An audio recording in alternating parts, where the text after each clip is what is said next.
inveja.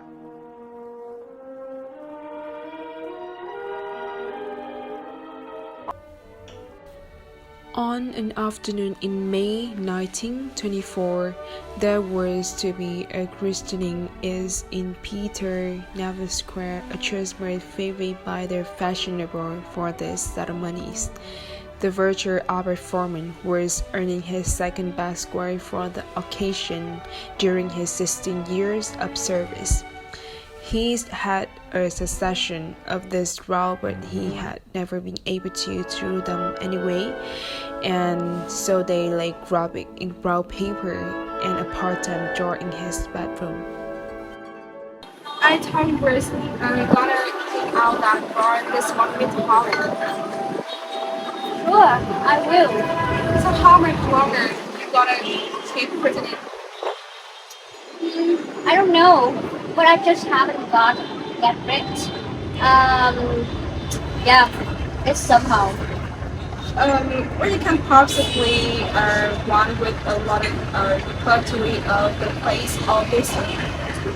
All right, I will do it better tomorrow. Okay.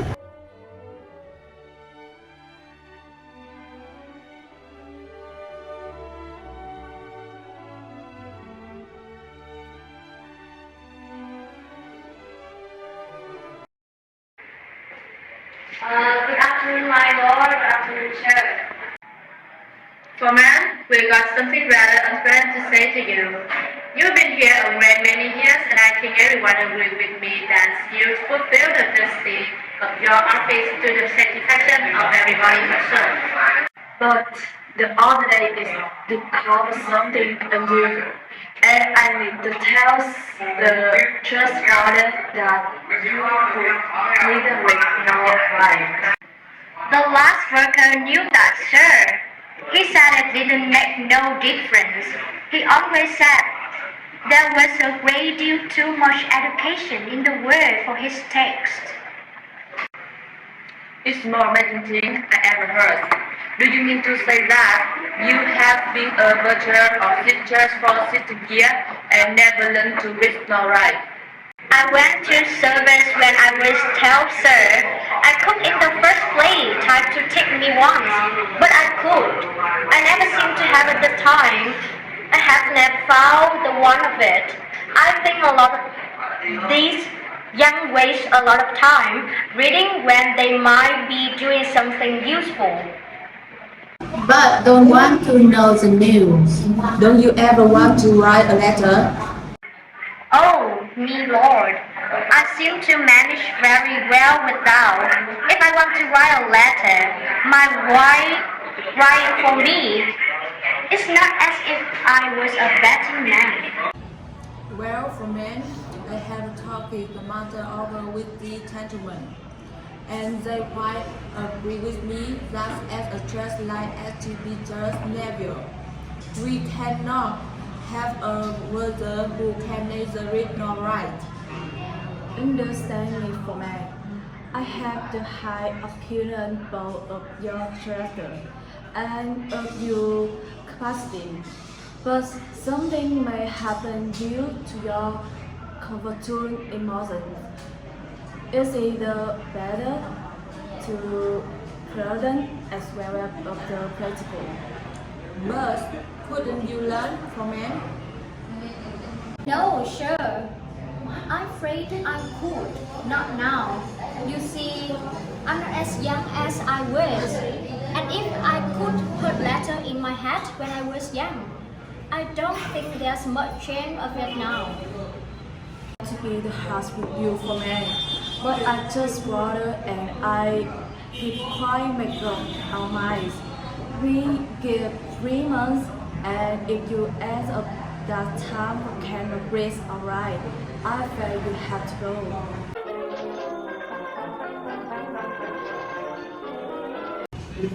Good afternoon. Good afternoon, sir. Good year for you. I guess for lunches now. Since have done if you want to get closer with because playing there. Time to see me promise beautiful Christmas. Now we so have the ready for order. You must be influenced for small machine. Is this? Yes, sir. Well, I'm very sorry, sir. I'm afraid it's not good. I'm too old to learn new tricks. I've lived a good many years without knowing how to read or write, and without wishing to praise myself.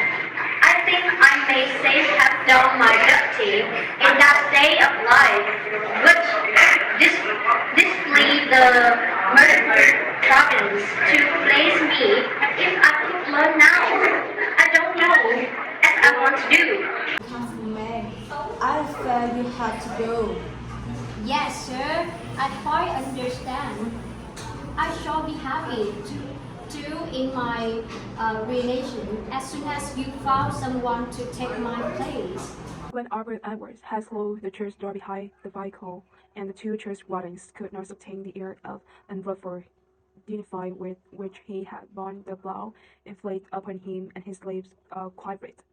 He slowly explored the square, but deep in his sad thought, he did not take the street that led him home, where a nice strong cup of tea awaited him. He took the wrong turn. He walked slowly along. His heart was heavy. He did not know what he should do with himself. He could scarcely deem himself that accepting situation. He sighed deeply. Albert Edwards was a non-smoker and a total abstainer, but he was tired and enjoyed a cigarette. It was a long string with an ounce of sharp in it, but there was not a single one where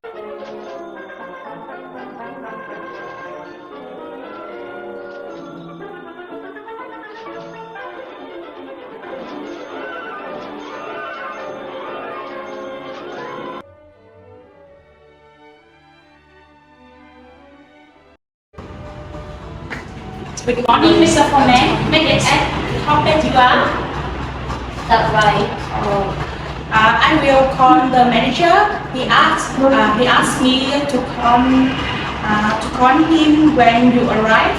Oh, wonder nothing wrong. Oh, no, of course not. He only want way to do with you. That's all. Well, banks to go burst early. Oh, not this one, Mr. Foreman. I think he's free now. I will just go and see. Now, come in, please. Okay.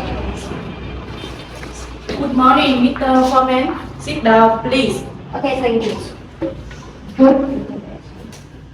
You don't have a cigarette? No, I don't smoke them now or sell them. Now I have to talk to you about the money you got at the deposit. With exactly how much is it? No, within a pound or two. Something over 30,000 pounds. It's very large from money, Mr. Foreman. I should you would better to invest. I would want to get rich.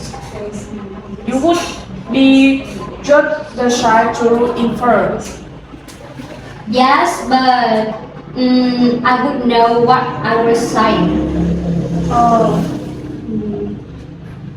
I suppose you can read. It's so funny, but God, I can read it all right. Only my name, and I just learn my sign when I to be a business. But it is the most extraordinary thing I ever have heard. Yeah, I see, but I never had the opportunity to learn until it's too late, and I don't want to do that anymore. But you don't mean to tell me that you were being able to build up this important business and a mass fortune of over 30,000 pounds without being able to be rich, alright? So, okay, what would you do today if you had been able to be rich and right? Well, I'd be a version of St. Peter, Naval Square.